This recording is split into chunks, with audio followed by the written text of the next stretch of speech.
Le gamin glisse dans une flaque de boue, et quand il se relève, sa bouche, ses yeux et son nez ont disparu. Il veut crier à l'aide, mais aucun son ne sort. Pour survivre, il rentre chez lui à l'instinct. Sauf qu'un tas de boue sort du puits. En regardant de plus près, le visage du gamin est apparu sur la boue. Le truc prend forme humaine en 2 secondes, et se met à suivre le gamin. Le gamin entend du bruit et se barre en courant. Mais sans visage, il avance pas vite. Heureusement, son père voit la scène, et tire sur le monstre de boue direct. La mère en profite pour attraper son fils et rentrer. Sauf que la seconde d'après, le monstre se reconstitue tout seul. En quelques secondes, il est comme neuf. En le voyant foncer vers la maison, la mère attrape une faucille et le coupe en 2. Mais ça sert à rien du tout. Le monstre étend un bras géant jusqu'à l'intérieur, et aspire le gamin dans son corps. Avant que personne réagisse, le monstre s'aplatit comme une feuille de papier.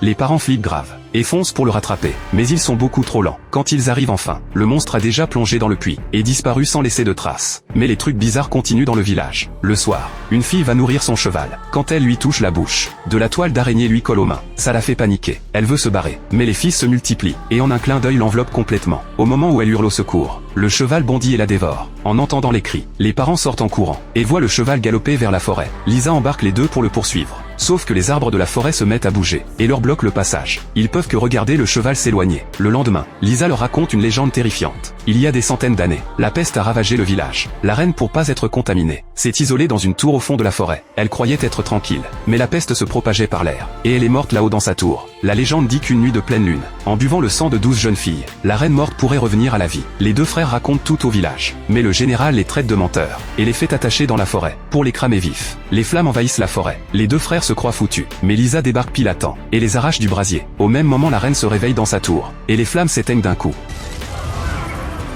C'est là que le général montre son vrai visage. En fait, il est sous l'emprise de la reine depuis le début. Il enferme Lisa dans un cercueil. Quand les 2 frères arrivent à la tour, la reine a déjà bu le sang de Lisa. Et là, un truc ouf se produit. La reine rajeunit à vue d'œil. Elle ensorcelle un des frères avec sa magie. Au dernier moment, son compagnon balance un coup de masse dans le miroir. Le miroir se fissure. Et le corps de la reine aussi. La tour s'effondre complètement. Les 2 frères sortent Lisa des décombres, puis trouvent les autres enfants dans des cercueils à côté. Et c'est comme ça qu'ils deviennent de vrais chasseurs de démons.